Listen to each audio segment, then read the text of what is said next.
I call the May 22nd Planning Commission meeting to order and would ask all the commissioners, everyone to stand for the Pledge of Allegiance.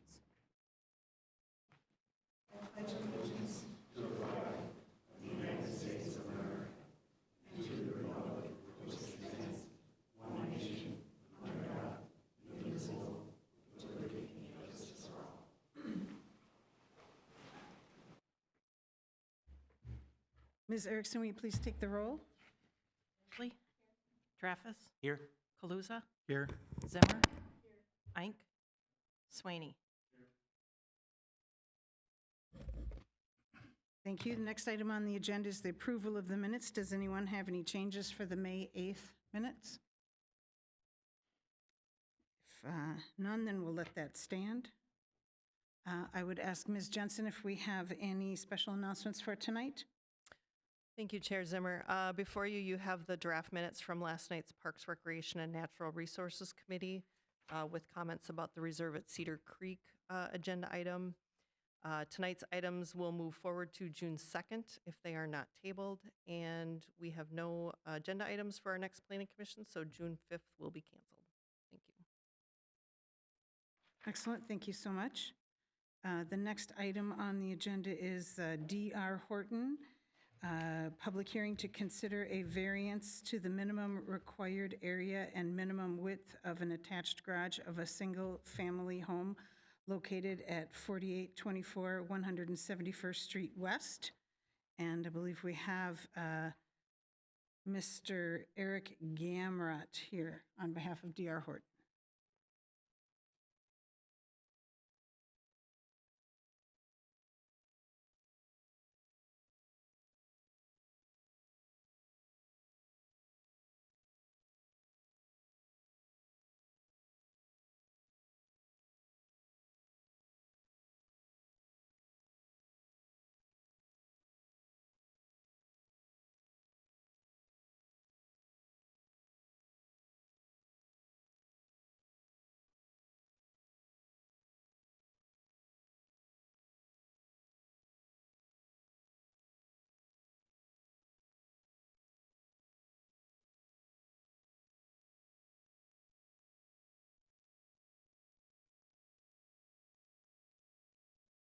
Thank you very much.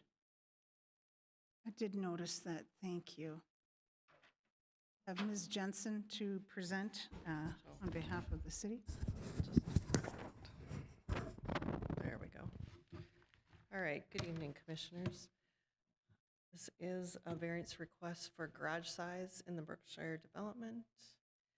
Its location is on, as we've said, 4824 171st Street, which is just south of 170th Street and west of the city boundary with Empire, south of Branch and Farm for general reference.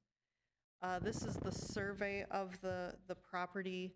I know it's kind of a little tough to read, but it does tell us here that it is a slab-on-grade home. Some of you were on the commission when Brookshire was reviewed and approved.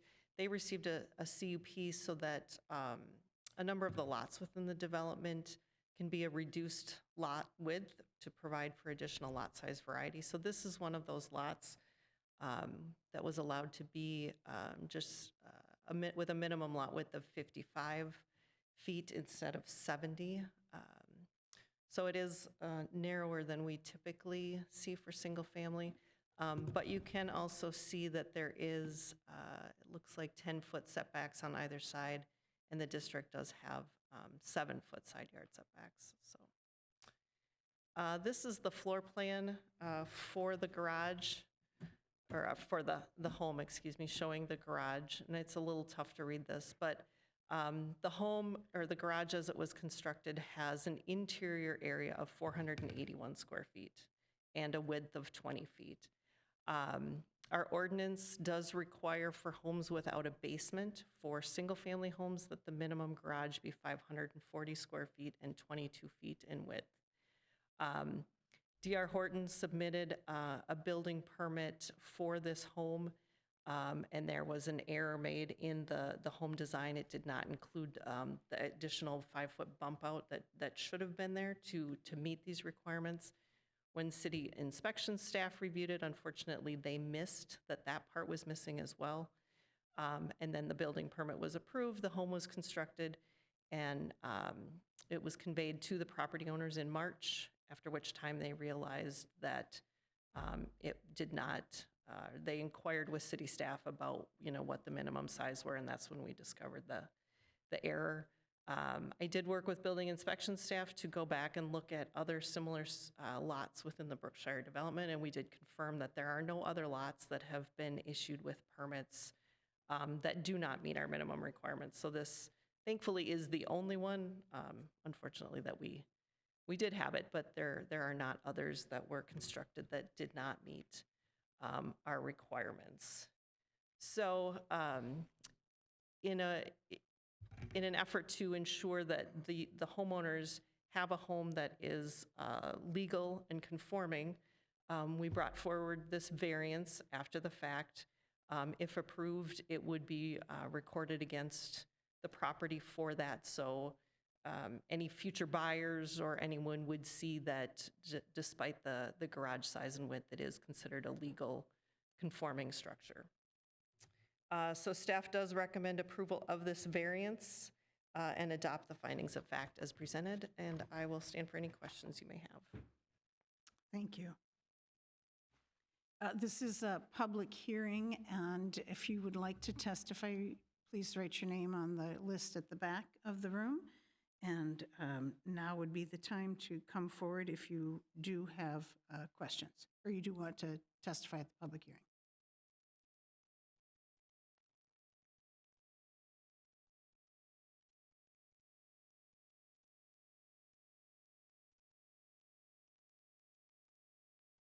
We would ask that you state your name and address for the record.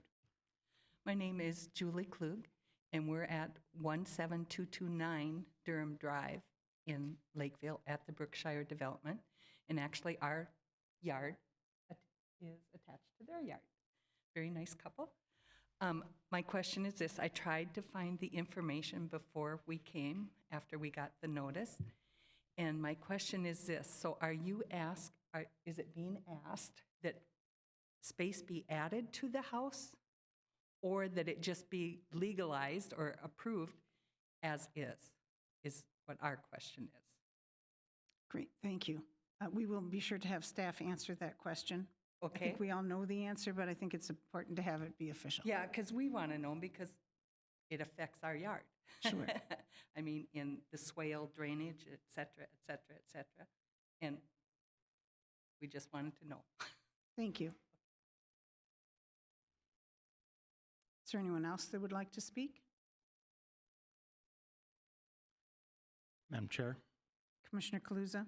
seeing no one else come forward, I move to close the public hearing. Second. All those in favor? Aye. Aye. The public hearing is now closed. We will address questions, and I'll ask staff to respond to one question we had. Thank you, Chair Zimmer. Yes, we are, with this process, legalizing the garage as constructed. The homeowners, should they choose in the future to add on to the garage, they would have that ability to do so. But with this variance, their structure would be considered legal and conforming, and they would not be required to add additional space to their garage. Excellent, thank you so much. Now we're open for questions from commissioners. Commissioner Madam Chair. Traffus. My question was there any thought given to simply fixing the garage now as opposed to the variance?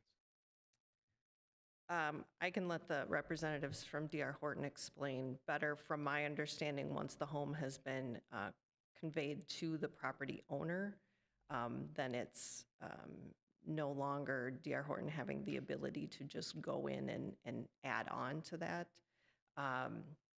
If it had been discovered, earlier in the process or during construction, perhaps there may have been some ability, but in this case, the home has been conveyed to the property owners, so we don't really have the ability to require that to be done.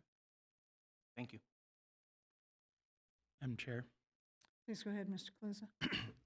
for variances, there's kind of a list of requirements in state law that you have to meet for them, and this is kind of the reason why we have variances. So this totally fits within uh, those legal requirements, and I'm supportive of granting this variance so that, they can enjoy their home as they built it, and not have to worry about it if they ever want to sell in the future.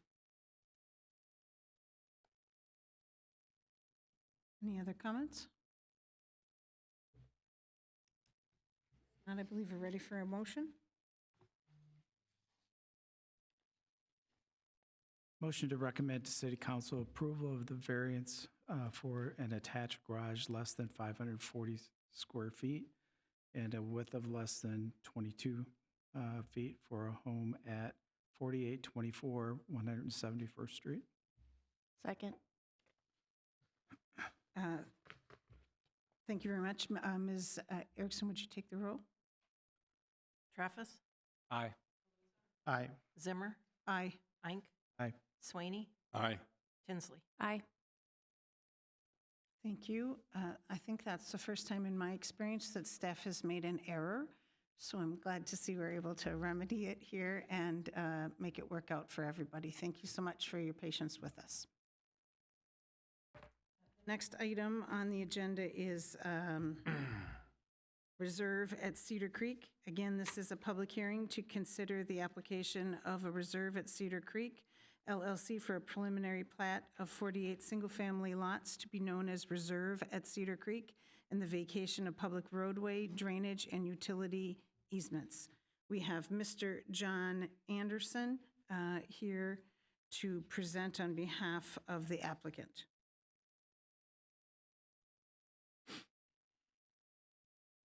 Please identify yourself for the record and go ahead.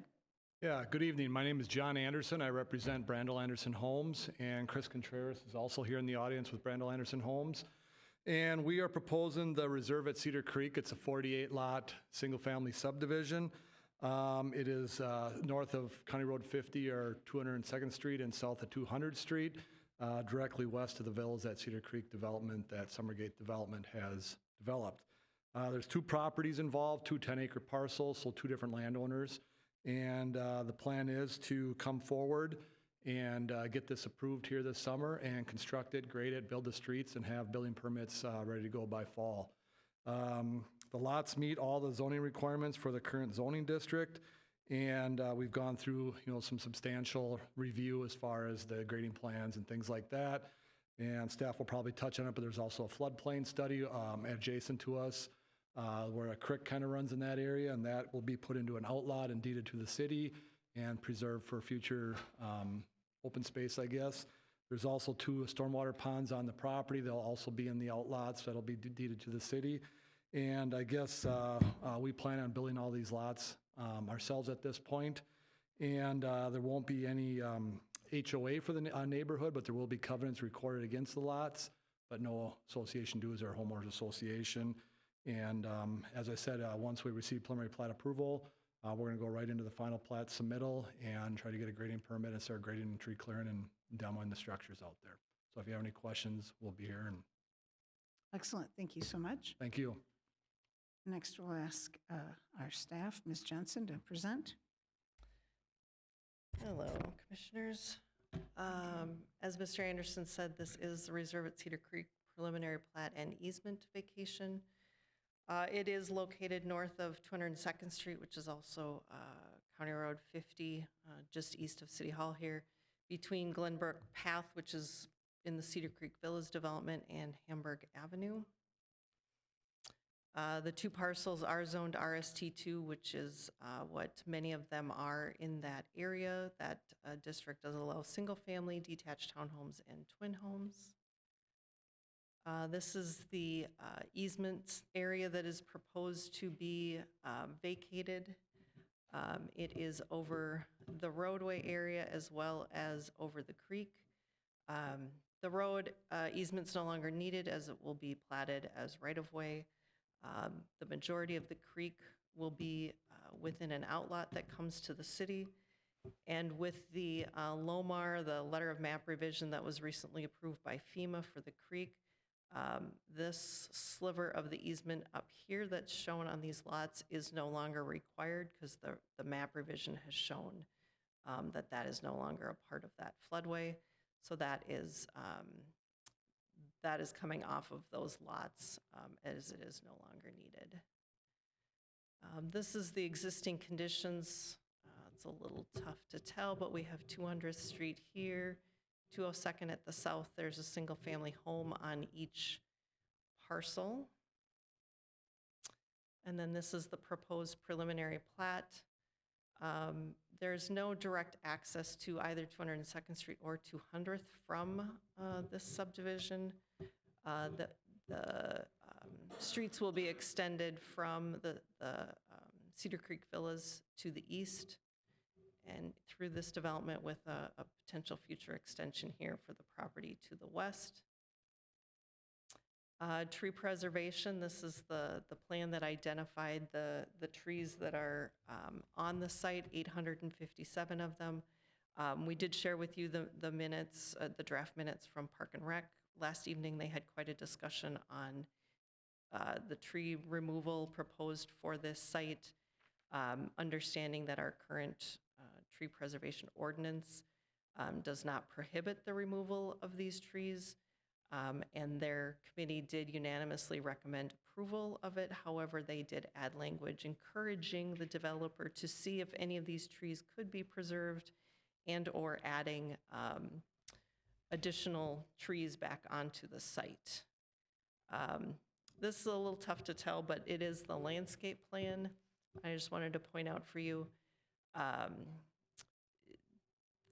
they are proposing trees along this north side. The units that back up to 200th Street aren't required to have a buffer yard. 200th Street is a minor collector roadway where we do not require buffer yard plantings. And then at the south end here, these lots here abut the stormwater pond, which then abuts 202nd Street. So those units are not required to have buffer plantings either, but the developer is proposing some plantings in that area. The other area that the Park and Rec group talked about was plantings along this west side. We don't require like uses to have buffer from each other, so single family to single family would not be required to have a landscape buffer. Certainly those future homeowners will be free to plant in that area if they would like. So that is just a summary of that. That is all I have for you tonight. If the commission does choose to recommend approval to the city council, staff does recommend that it be subject to the 7 stipulations that were listed in the planning report. And I'll stand for any questions you may have. Thank you. I'll reiterate that this is a public hearing, and if there's anyone that wants to come forward on this issue, that now would be the time. Seeing no one coming forward, time for a motion. Madam Chair, I move to close the public hearing. Second. Motion having been moved and seconded, all those in favor? Aye. Opposed? The public hearing is now closed.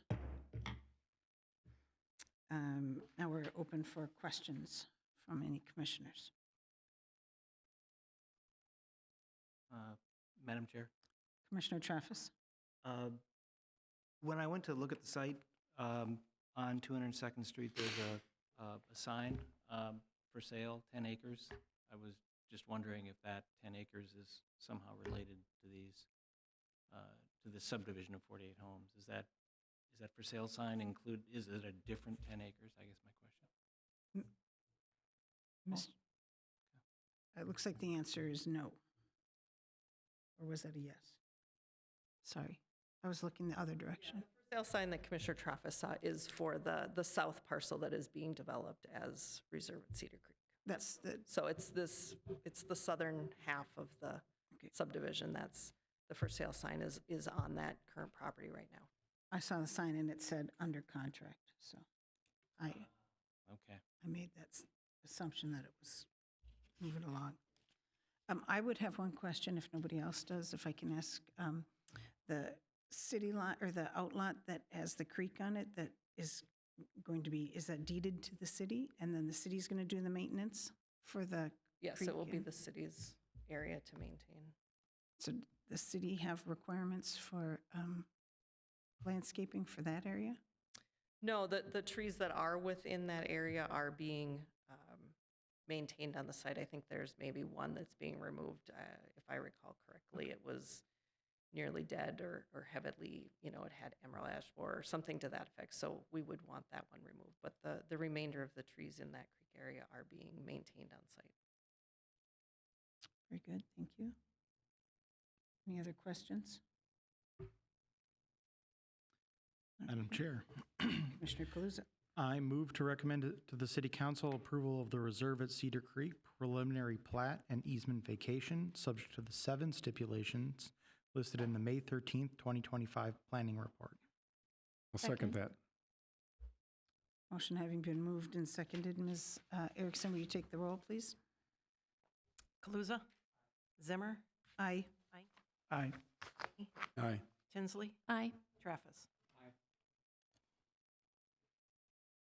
Thank you. Motion prevails. We appreciate your investment in Lakeville, and thank you for all your work.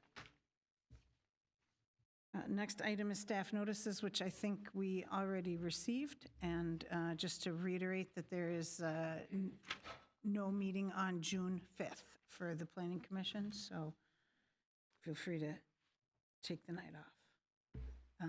With that, I don't think that we have any other business. Meeting is adjourned.